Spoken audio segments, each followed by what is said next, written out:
সাংবিধানিক আদেশের মাধ্যমে জুলাই জাতীয় সনদ বাস্তবায়ন এবং ত্রয়োদশ জাতীয় সংসদ নির্বাচনের দিন বা আগে গণভোট আয়োজনের সুপারিশ করেছে জাতীয় ঐকমত্য কমিশন। প্রধান উপদেষ্টার কাছে সনদ বাস্তবায়নের সুপারিশমালা হস্তান্তরের পর ব্রিফিংয়ে কিছু বিষয় সাংবাদিকদের সামনে তুলে ধরেন ঐকমত্য কমিশনের সহসভাপতি ডক্টর আলী রিয়াজ। সংবিধান সংশ্লিষ্ট ৪৮টি বিষয় সংস্কারের জন্য সংবিধান সংস্কার পরিষদ গঠনের পরামর্শ দেওয়া হয়েছে। বাংলাদেশকে এগিয়ে নিতে এই সনদ বাস্তবায়ন জরুরি বলেও মন্তব্য করেন আলী রিয়াজ।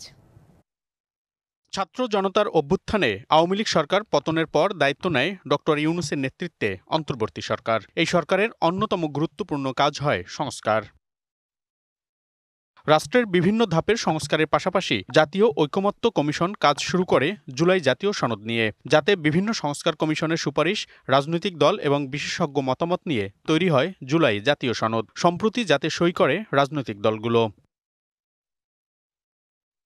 এরপর জুলাই সনদের আইনি ভিত্তি নিয়ে শুরু হয় আলোচনা। কিভাবে সনদ বাস্তবায়ন হবে তার সুপারিশের জন্য কমিশনের দিকেই তাকিয়েছিল সবাই। অবশেষে মঙ্গলবার রাষ্ট্রীয় অতিথি ভবন যমুনায় প্রধান উপদেষ্টার কাছে সুপারিশ তুলে দেয় ঐকমত্য কমিশন। পরে ফরেন সার্ভিস একাডেমিতে সংবাদ সম্মেলনে এই বিষয়ে বিস্তারিত তুলে ধরা হয়। কমিশন জানায়, জুলাই সনদ বাস্তবায়নে সরকারকে দ্রুত আদেশ জারির আহ্বান জানানো হয়েছে। আমরা সরকারকে অনুরোধ করেছি, পরামর্শ দিয়েছি যে সরকার যেন অবিলম্বে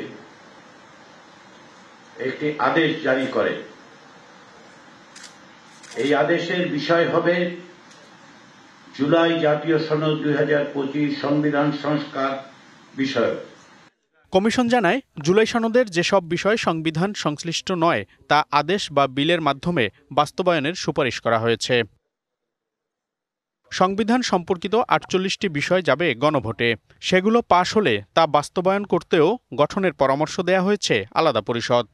জনগণের কাছে আমরা সুপারিশ করেছি সরকার যেন একটি প্রশ্ন উত্থাপন করেন, সেটি হচ্ছে এই যে আদেশ এবং আদেশের তফসিলে অন্তর্ভুক্ত ৪৮টি সংবিধান সংশ্লিষ্ট বিষয়ে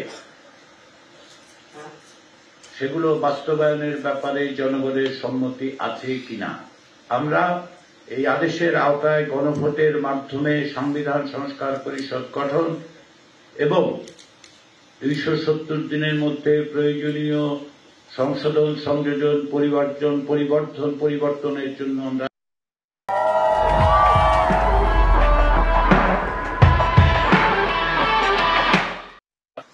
কনস্টিটিউয়েন্ট পাওয়ার হিসেবে জনগণের গাঠনিক ক্ষমতা যেন ব্যবহৃত হয় সেজন্য এই পরিষদের প্রস্তাব করেছি। আমাদের দ্বিতীয় বিকল্পেও বলা হচ্ছে যে সরকার একটি আদেশ জারি করবেন, সেই আদেশের অধীনে গণভোট অনুষ্ঠিত হবে। গণভোটে একটি মাত্র প্রশ্ন থাকবে, তবে ওই আদেশের তফসিলে যে ৪৮টি বিষয় আছে সেগুলো অন্তর্বর্তী সরকার সেগুলোকে বিল আকারে প্রস্তুত করেও জনগণের সামনে উপস্থাপন করতে পারেন। যখন বিল হিসাবে উপস্থাপিত হবে এবং গণভোটের মধ্য দিয়ে যদি জনগণের সম্মতি লাভ করা যায়, তবে ওই বিলটি সংবিধান সংস্কার পরিষদের কাজে সহযোগিতা করবে। সংবিধান সংস্কার পরিষদ কার্যকর থাকবে ২৭০ দিন। এই সময়ের মধ্যে সংবিধান সংস্কার পরিষদের সদস্যরা জুলাই জাতীয় সনদে বর্ণিত এবং গণভোটে যদি সকলের জনগণের সম্মতি পাওয়া যায় সেই বিষয়গুলো সংবিধানে সংযুক্ত করার জন্য প্রয়োজনীয় সমস্ত রকম বিধিবিধান, প্রয়োজনীয় সংশোধন, সংযোজন, বিযোজন, পরিমার্জন করবেন। তবে কোনো বিষয় জনগণ না চাইলে তা গণভোটে পাশ হবে না বলেও জানান তিনি। গণভোট হবে আদেশ জারির পর থেকে জাতীয় নির্বাচনের দিন পর্যন্ত যে কোনো দিন, যার তারিখ নির্ধারণ করবে সরকার। এই আদেশ জারির পর থেকে নির্বাচনের দিন পর্যন্ত যে কোনো সময়ে তারা এইটা করতে পারবেন।